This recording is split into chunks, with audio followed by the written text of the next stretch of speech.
Nakarating sa balita ang pagkapositibo ni Justin Brownlee sa isinagawang drug test kamakailan. Ngunit ayon sa mga ulat, tila ang naturang substansya ay hindi gamit para sa pagpapalakas kundi para sa kanyang mga karamdaman sa nataming injury.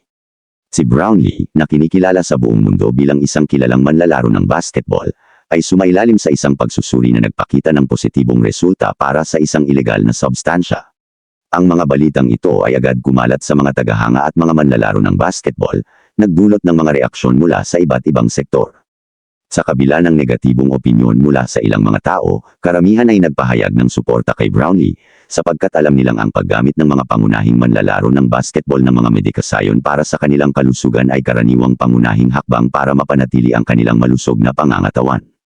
Kailangan ipakita rin ni Brownlee at ng team ang kinakailangang dokumento at race data mula sa kanyang doktor upang patunayan na ito ay isang gamot sa nataming sugat or injury at hindi enhancement.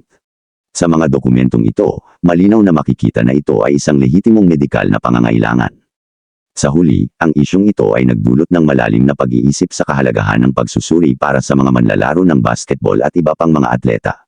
Ito ay isang paalala na hindi lahat ng positibong resulta ay may kaugnayan sa pampalakas ng katawan.